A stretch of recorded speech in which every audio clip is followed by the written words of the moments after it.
प्रिय दर्शकों, जय श्री राम। मैं पंडित विश्वनाथ शर्मा, एस्ट्रोलॉजर, कुंडली मिलान ग्रह और भविष्य देता विभिन्न प्रकार की जानकारियों के साथ आपके सामने हमेशा प्रस्तुत रहता हूँ। और आज का हमारा जो वीडियो है वो है सूर्य देव का मेष राशि से वृषभ राशि में संचरण करने के बारे में। इतने दिन मेष राशि में संचरण कर रहे थे। सूर्य देव एक महीने तक एक राशि में गोचर करते हैं, संचरण करते हैं और प्रत्येक माह की 14 तारीख या 15 या 13 या 16 इन 2-3 दिनों में वो हर माह के 14-15 तारीख के लगभग अगली राशि में गोचर करते हैं। तो इस बार जो गोचर कर रहे हैं वो आज ही के दिन रात्रि को, अर्थात जो बीती रात्रि थी 14 तारीख की, इसको रात्रि को 12:12 पे यानी 12:15 के लगभग इन्होंने वृषभ राशि में सूर्यदेव ने संचरण किया है, गोचर किया है। और इसका सभी राशियों पर प्रभाव पड़ता है। सभी राशियों को प्रभावित सूर्यदेव करते हैं। सूर्यदेव जो है यश, कीर्ति, मान, सम्मान, सफलता, आत्मविश्वास तथा विभिन्न प्रकार के शारीरिक स्वास्थ्य आदि के बारे में, पिता के बारे में हमें बताते हैं। और वृषभ राशि का जो स्वामी है वो शुक्रदेव हैं, उनकी राशि में आ रहे हैं। तो शुक्रदेव भी हमें जो है धन, संपदा, संपत्ति, ऐश्वर्य आदि प्रदान करते हैं। वैभव तथा वैवाहिक संबंधों में भी शुक्र का प्रभाव रहता है। आज हम चर्चा करेंगे कि कौन कौन सी राशियों पे सूर्यदेव का कैसा प्रभाव रहने वाला है। प्रत्येक राशि के बारे में हम चर्चा करेंगे सूक्ष्म रूप से। आप मेरे YouTube चैनल को लाइक, शेयर और सब्सक्राइब अवश्य कीजिए साथियों, मुझे भी मोटिवेशन मिलता रहे। अगला जो हमारा दो वीडियो आएगा वो राहु केतु के बारे में, और वो आएगा हमारे 18 तारीख जो मई की है। राहु और केतु वो अलग राशि में संचरण करेंगे और उस संचरण का प्रत्येक राशि में क्या क्या प्रभाव रहेगा उसके बारे में भी हम चर्चा करेंगे। फिलहाल आज हम चर्चा कर रहे हैं सूर्यदेव की। सूर्यदेव के कारण मेष राशि में जो सूर्यदेव थे तो उनके कारण कुछ राशियाँ इस बीते महीने में परेशान रही, पीड़ा कारक उनके लिए सूर्यदेव रहा, और अन्य भी कई समस्याएं उनके सामने रही। सूर्यदेव जब भी चौथे, 8वें या 12वें स्थान में आते हैं तो उन राशियों के लगभग समस्याएं रहती हैं। और आज हम उन्हीं के बारे में चर्चा करेंगे कि किस राशि के लिए कैसा रहेगा।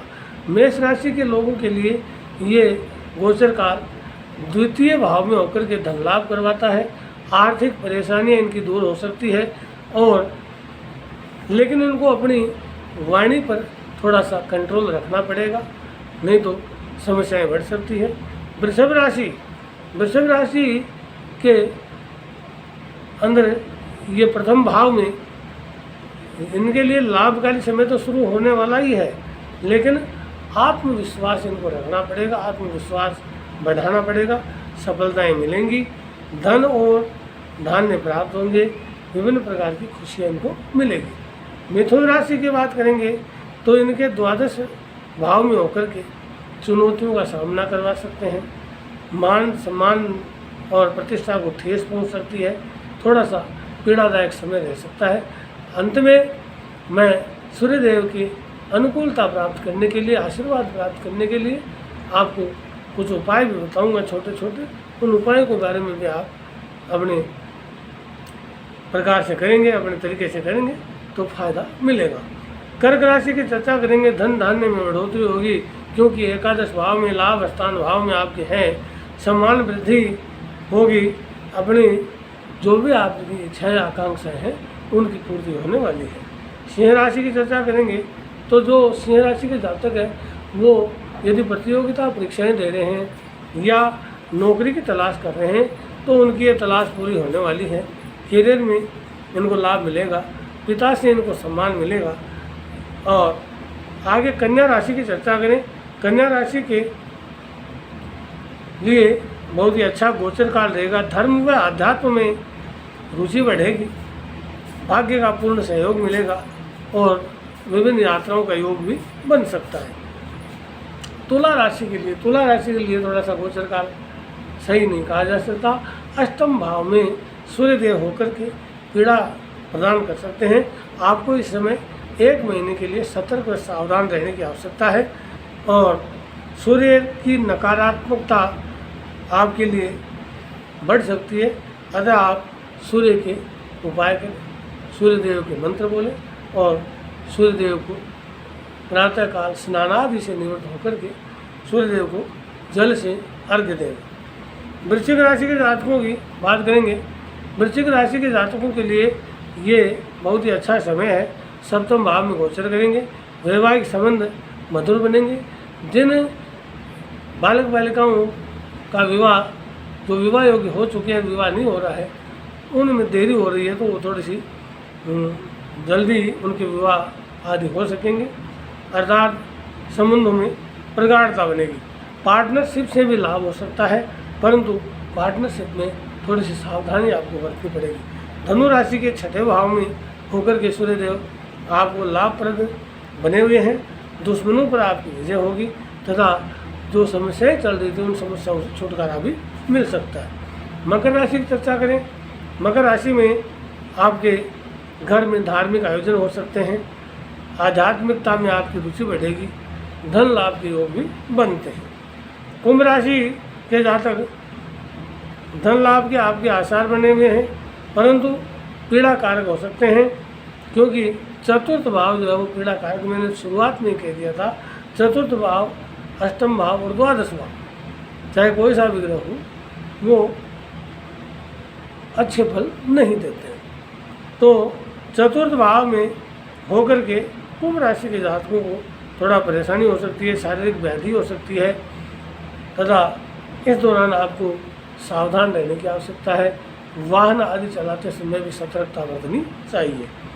मीन राशि के जातकों के लिए ये समय वैसे तो शनिदेव की 7.5 की ये द्वितीय ढैया, उनको दूसरी ढैया चल रही है, लेकिन सूर्यदेव के कारण जो पराक्रम भाव में होकर के आपका पराक्रम बढ़ाएंगे तथा लाभ की प्राप्ति होने के योग बनते हैं।